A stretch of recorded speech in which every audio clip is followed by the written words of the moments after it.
by Democratic Governor Blagojevich was sentenced to 14 years in prison for trying to sell Barack Obama's Senate seat. I got this thing, and it's golden, and I'm just not giving it up for nothing. Now, the feds had Blago on tape right there, and after that, that was all she wrote.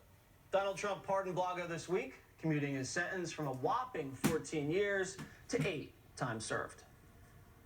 We have commuted the sentence of Blagojevich. I don't know him very well. I've met him a couple of times. He was on for a short while on The Apprentice years ago.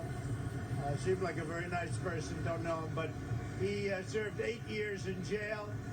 There's a long time to go. Many people disagree with the sentence. He's a Democrat. He's not a Republican.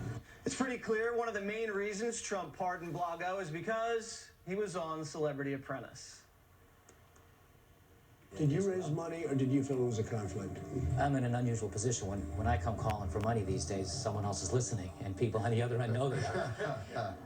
Joining me now, the former governor of Illinois, a free man, Blagojevich. All right, you've obviously paid a big price. You know what you did was wrong. You served your time.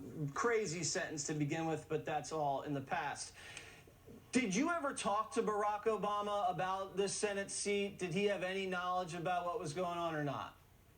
Well, first of all, Jesse, yes, a crazy sentence for things that aren't crimes, for things that are routine politics. And that particular charge was reversed by the appellate court. They rightfully said it was routine political log rolling, horse trading.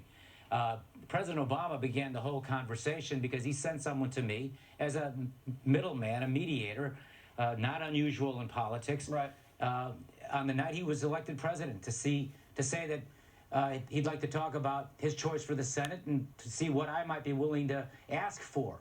Political horse trading, not what those corrupt prosecutors said it was. And okay, so who was this individual that was the liaison with Barack Obama?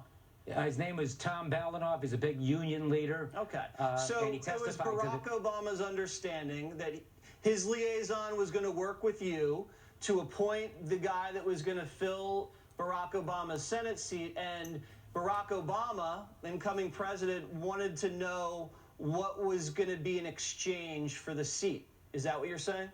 Yeah, he was basically, asking whether the emissary represented that President-elect Obama was interested in a candidate for the Senate, and he asked, what would you be interested in, those kinds of things, and we began a discussion over the telephone on what we might or might not ask for as part of a horse deal. Right. Routine politics, not anything corrupt or illegal, like they tried to explain, like they've said it was, and how it isn't at all the truth. When you were saying money was involved in the exchange for the Senate seat that Barack Obama was aware of, was that a campaign contribution directed at you, or where was this money coming from, and where was it going to go?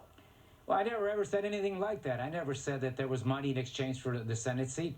We talked about cabinet positions. We talked about, frankly, money, federal money for the state of Illinois to address some of the issues we have in our state. We talked about ambassadorships. I joked about Macedonia. They wouldn't even offer me Macedonia.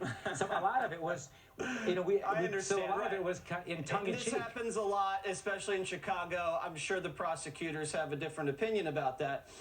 Are you angry at Barack Obama?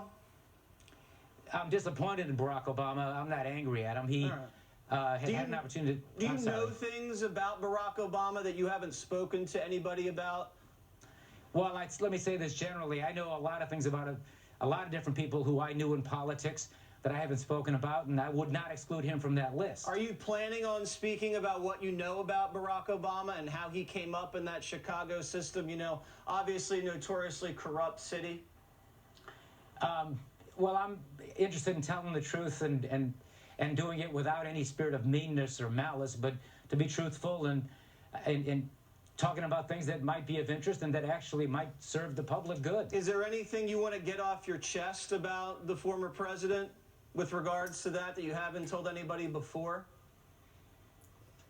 Yeah, I'll say that the former president, well, let me just say this, that the current president has trumped the former president when it comes to the testicular virility necessary to do the right thing and to undo injustice. I went to prison and spent nearly 8 years in prison for things that aren't crimes, routine politics. A lot of the same fake stuff that they tried to do to President Trump, they've done to me. And some of the very same people, some of the same characters who did it to me are involved in doing it to President Trump. President Obama surely must have known something like that were the circumstances surrounding my situation. I think he could have acted at the appropriate time, considering the political implications when he left office. He didn't do it. And how ironic that President Trump, who I met briefly on The Celebrity Apprentice, would become the first president in American history to fire and free the same guy. All right. Well, it sounds like there's some more things you want to get off your chest, Governor Blago. So, listen, we're here for you. If you ever want to share more, let us know. Thank you very much, and enjoy free life. Thanks for having me, Jesse. Michael Bloomberg reeling from his bad debate performance.